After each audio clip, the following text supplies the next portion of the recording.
Hello everyone, welcome back to this new video. तो November month तो IPOs के लिए ठीक ही रहे हैं। कुछ 10 के आईपीओ हमने इस महीने में देखे हैं और अब तो वैसे भी लास्ट वीक शुरू हो गया है, तो आई डोंट थिंक कोई नया आईपीओ हम इस महीने में तो देखने वाले हैं।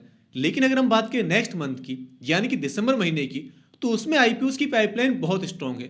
कई बड़ी बड़ी कंपनीज के नाम आपको लिस्ट में मिल जाएंगे और ऐसी ही 4 कंपनीज के बारे में मैं आज आपको बताने वाला हूँ जिनका जो आईपीओ है वो 5,000 करोड़ रुपए से भी ज्यादा का हो सकता है।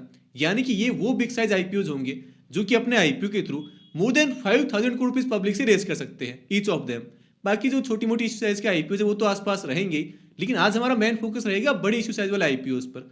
और इनमें से एक आईपीओ तो ऐसा भी है जिसमें शेयर होल्डर्स कोटा भी होगा एंड अपेरेंटली शायद यही दिसंबर महीने का सबसे बड़ा आईपीओ भी हो सकता है अगर ये दिसंबर महीने में आ गया तो। और इसे हम वीडियो के लास्ट पार्ट में डिस्कस करेंगे, तो आपको बस वीडियो के अंत तक बने रहना। तो देखिए, पहली वो कंपनी जो कि दिसंबर महीने में ही अपना आईपीओ ला सकती है वो है फ्रैक्टल एनालिटिक्स लिमिटेड नाम से।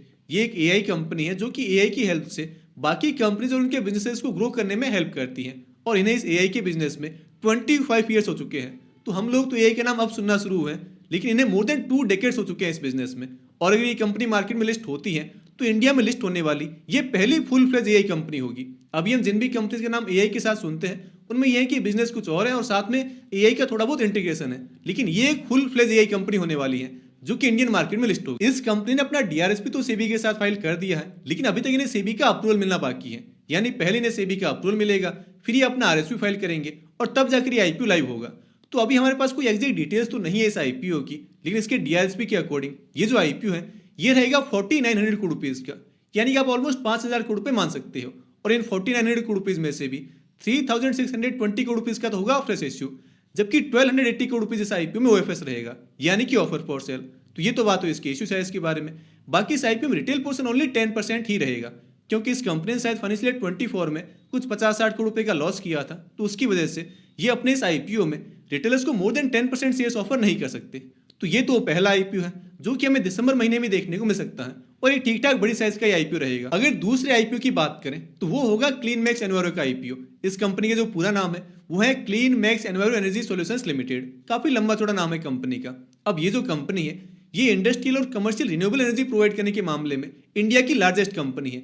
यानी कि इनके पास जो गीगावाट कैपेसिटी है रिन्यूएबल एनर्जी के मामले में वो इंडिया में सबसे ज्यादा है। तो ये मेनली इसका बिजनेस मॉडल है। बाकी इस आईपीओ को तो सेबी का अप्रूवल भी मिल चुका है। 30 अक्टूबर को सेबी ने इस आईपीओ को अप्रूव कर दिया था। अब ये इनकी चॉइस है कि अगले 12 महीने में ये कभी भी अपना आईपीओ लाइव कर सकते हैं। हालांकि न्यूज यही है कि दिसंबर महीने में ये आईपीओ मार्केट में आ सकता है। एज पर डीआरएचपी ये आईपीओ रहेगा 5200 करोड़ रुपीज का, जिसमें से 3700 करोड़ रुपीज का तो होगा फ्रेश इश्यू, जबकि 1500 करोड़ रुपीज का होगा ओएफएस। और अगर बात करें इसमें रिटेल पोर्शन की तो वो एज यूजुअल 35% ही होगा, क्योंकि अच्छे नंबर से कंपनी कहीं कोई लॉस नहीं है। तो रिटेलर्स के लिए इस आईपीओ में 35% शेयर्स होंगे। तो ये वो दूसरा आईपीओ है। अब देखिए, ये एक रिन्यूएबल एनर्जी वाली कंपनी है और एनर्जी सेक्टर के आईपीओ के लिए लोग वैसे भी बहुत एक्साइटेड रहते हैं। आप चाहे पास्ट में कुछ एग्जांपल से देख लीजिए, हम चाहे वारी एनर्जीज की बात कर लें या फिर प्रीमियर एनर्जीज की बात कर लें।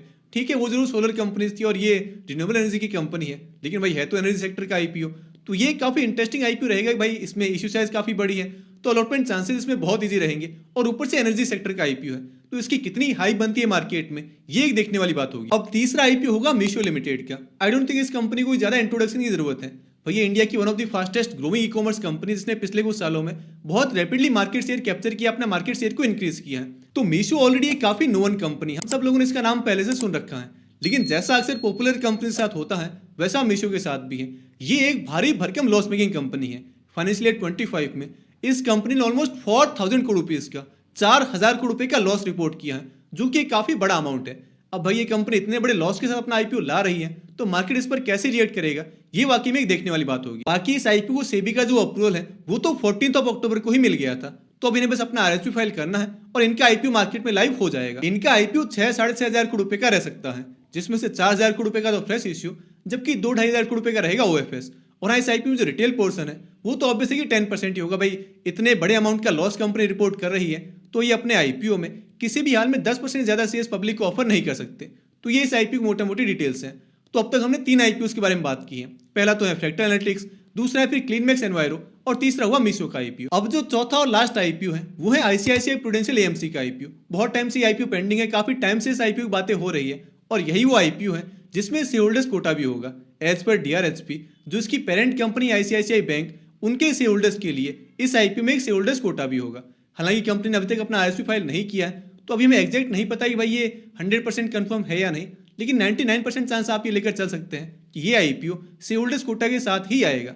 तो बाई चांस अगर आपको है ना कि शेयर होल्डर्स कोटा के लिए एलिजिबल होना ही है, वैसे ये काफी बड़ी साइज का आईपीओ, इसकी जो इश्यू साइज है वो है 10,000 करोड़ रुपीज, और ये आईपीओ कंप्लीटली ओएफएस है। जनरली जो भी वो ना कि बड़े बिजनेस ग्रुप वाले आईपीओ होते हैं वो पूरे ओएफएस ही होते हैं, क्योंकि इन कंपनीज के पास कैश तो ऑलरेडी बहुत है, ये बस वो ना कि लिस्टिंग के पर्पज से ही मार्केट में आती है। तो ये आईपीओ जो है आईसीआईसीआई प्रूडेंशियल का आईपीओ, ये भी कंप्लीटली ओएफएस ही है। तो इस आईपीओ में अब 10,000 करोड़ रुपीज की इश्यू साइज है, तो ऑब्वियस है कि हर एक कैटेगरी में बहुत ही इजी अलॉटमेंट रहेगा, चाहे आप रिटेल की बात कर ले या फिर स्मॉल एचएनआई की या फिर बिग एचएनआई कैटेगरी की। लेकिन अगर उसके बाद भी आपको ये है कि भाई मुझे तो शेयर होल्डर्स कोटा में एलिजिबल होना ही है, तो अभी तक क्योंकि इसने अपना आरएसपी फाइल नहीं किया है, तो आप चाहें तो अपने हर एक डीमैट अकाउंट में आईसीआईसीआई बैंक का चाहे एक शेयर ही परचेज करके रख सकते हैं, ताकि जब भी आईपीओ लाइव होगा, मार्केट में ओपन होगा, तो आप इस आईपीओ में दो एप्लीकेशन अपने नाम से लगा पाएंगे। एक तो नॉर्मल एप्लीकेशन जो रिटेल एचएनआई में आपको लगानी है, और दूसरी फिर शेयर होल्डर्स कोटा की एप्लीकेशन। तो अभी इसकी जो रिकॉर्ड डेट है या फिर जो आरएसपी फाइलिंग की डेट है उसकी कोई अनाउंसमेंट नहीं है, ये जब भी होगी उसके बारे में आपको मैं अपने टेलीग्राम चैनल पर अपडेट कर दूंगा। वैसे ICICI prudential one of the biggest AMC company है इंडिया में, और इनके साथ फिर आईसीआईसीआई बैंक की, आपके तो आईसीआईसीआई ग्रुप की गुडविल भी है। इनके पास 1.5 करोड़ से ज्यादा कस्टमर्स है जो कि रेगुलर बेसिस पे इनसे म्यूचुअल फंड्स खरीदते हैं या फिर इनकी पीएमएस सर्विस वगैरह लेते हैं।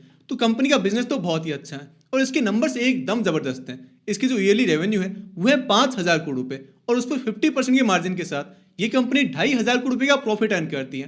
तो भाई नंबर्स तो एकदम सॉलिड है, और आईसीआईसीआई ग्रुप की कंपनी तो सब कुछ अच्छा तो वैसे होना ही है। लेकिन क्योंकि काफी बड़ी साइज का आईपीओ रहेगा, इसकी इश्यू साइज 10,000 करोड़ रुपीज है, और जो बड़ी साइज के आईपीओ होते हैं उनका जनरली पास्ट में रिकॉर्ड उतना अच्छा नहीं है। तो ये आईपीओ कितना अच्छा परफॉर्म कर पाएगा, साथ में इसमें शेयर होल्डर्स कोटा का तड़का भी होगा, तो इसकी कितनी जीएमपी होगी, कितनी हाइप बनेगी, वो एक काफी इंटरेस्टिंग चीज होगी देखने के लिए। और जैसा मैंने आपको पहले बताया है, अगर ये आईपीओ दिसंबर महीने में आ गया तो ना सिर्फ दिसंबर महीने का बल्कि पूरे 2025 का भी ये one of the biggest IPO होगा। वैसे एक शेयर होल्डर्स कोटा वाला आईपीओ और भी है जो कि है हीरो फिनकॉर्प का, और उसके बारे में भी यही उम्मीद है कि ये आईपीओ भी दिसंबर महीने में ओपन हो जाएगा। खैर इसके बारे में मैंने एक डिटेल वीडियो ऑलरेडी बना दिया है, जो कि आप यहाँ ऊपर आई बटन पर क्लिक करके देख सकते हैं। इस लिस्ट में मैंने इसलिए इंक्लूड नहीं किया है क्योंकि उसकी जो इश्यू साइज है वो बस 3-3.5 हजार करोड़ रुपए ही रहेगी, जबकि आज वाले इस वीडियो में हमने 5,000 करोड़ रुपए ऐसे ज्यादा के आईपीओ की ही बात की है। तो एक आईपीओ और भी है हीरो फिनकॉर्प का, उसकी पेरेंट कंपनी है हीरो मोटोकॉर्प। तो अगर आप उस आईपीओ में इंटरेस्टेड हैं तो आई विल हाईली सजेस्ट कि आप मेरा पहले वाला वीडियो जरूर देख लें। अब देखिए ये जो 4 आईपीओज हैं ये अभी तक ऑफिशियल अनाउंस तो नहीं हुए, लेकिन जब भी इनकी ऑफिशियल अनाउंसमेंट होगी तो with all the important details मैं आपको अपने टेलीग्राम चैनल पर अपडेट कर दूंगा। तो आप मेरे टेलीग्राम चैनल जरूर ज्वाइन कर लें, लिंक इसका नीचे डिस्क्रिप्शन बॉक्स में दिया हुआ है। तो दोस्तों आप इन चारों आईपीओ में से किस आईपीओ लेकर सबसे ज्यादा एक्साइटेड है ये आप कमेंट बॉक्स में जरूर बता दें। हमारी फिर मुलाकात होगी अगले वीडियो में, तब तक के लिए आप इस वीडियो को लाइक कर दें और चैनल को सब्सक्राइब भी कर लें, ताकि आपको आगे भी ऐसे ही और वीडियोस मिलते रहें।